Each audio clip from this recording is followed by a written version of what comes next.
In the lead-up to Budget 2025, New Democrats made it very clear that it needs to address head-on the crises facing Canadian families and invest in the programs that Canadians rely on. We have record unemployment, particularly among young people. We have a housing shortage and a cost of living crisis in communities across the country. Our cherished public health care system needs to be expanded, not cut. We need better childcare. Since the budget was presented almost 2 weeks ago, we have taken the time to listen to our constituents and to meet with stakeholders. It is clear from those conversations that this is a budget that does not address the real needs facing Canadians. It fails to meet the moment, deliver transformational change, or address the urgent needs facing Canadians. While there are elements of the budget which reflect our concerns, on the whole, this is a conservative budget. From reducing healthcare funding to provinces, to making deeper cuts to services than Stephen Harper's budgets did, including to programs that are helping Canada's most marginalized communities, to reversing action on the climate crisis, this budget fails to deliver the policies our country needs. It particularly fails Indigenous people.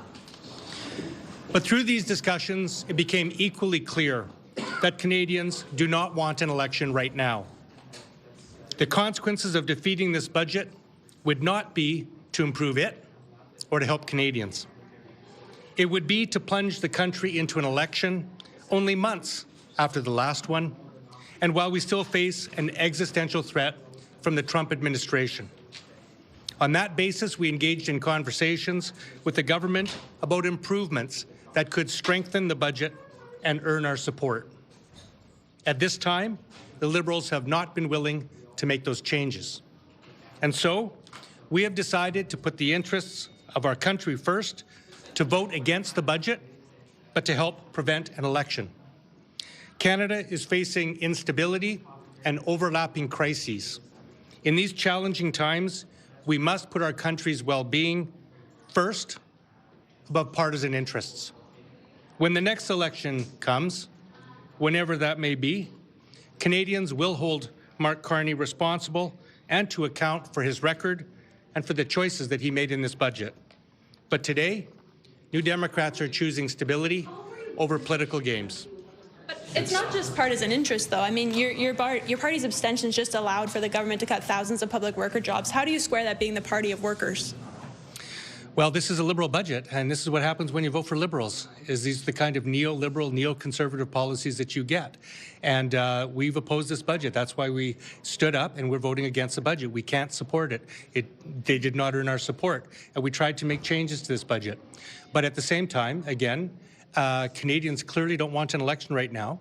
And given the serious economic challenges facing our country right now, we don't think that it would be good for our country. So New Democrats have expressed our opposition to this budget, and we have said that we are not going to force an election right now that clearly Canadians don't want and our country doesn't need. Was this about your electoral prospects?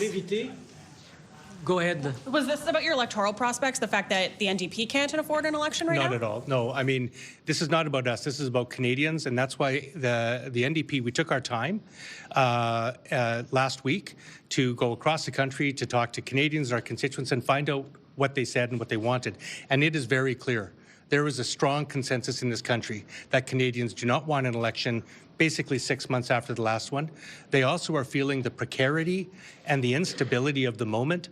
We have Donald Trump still menacing our country and serious economic issues.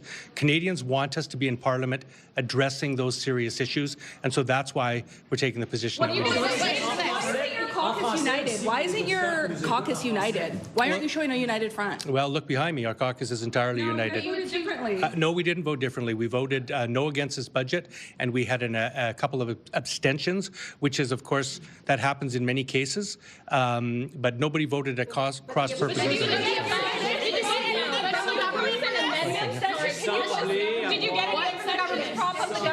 The abstentions prop up the government, sir. I think there were abstentions on the Conservative side, too. Are they propping up the government? Why don't you go ask Pierre Poilievre? this on me. Why is it your responsibility to avoid an election? Why is it the NDP's responsibility to avoid an election? Isn't that the Liberals' responsibility? Yes, it is. In fact, it's all parliamentarians' job. Why abstain? Why allow them the chance to not go to an election by abstain? Why make that choice? I'm sorry, I'm not understanding your question. You're saying it's the Liberals' job, but yet you're helping the Liberals avoid an election by abstaining. Why? Look, there's 343 people in the House of Commons. I've said from the beginning that it's Mark Carney's responsibility as the Prime Minister of a minority government to craft a budget that can earn majority support. But at the same time, we're in a unique situation right now, 6 months after the last election, where Canadians don't want an election right now. I haven't heard anybody dispute that. There is no strong desire for an election among the Canadian people. And we believe that it's important to tap into what Canadians want. And second, what's very important is the economic precarity that we're facing right now. You know, we have serious economic issues. Mr. Trump is changing his mind every day, and it's not the right time for our country to plunge into an election.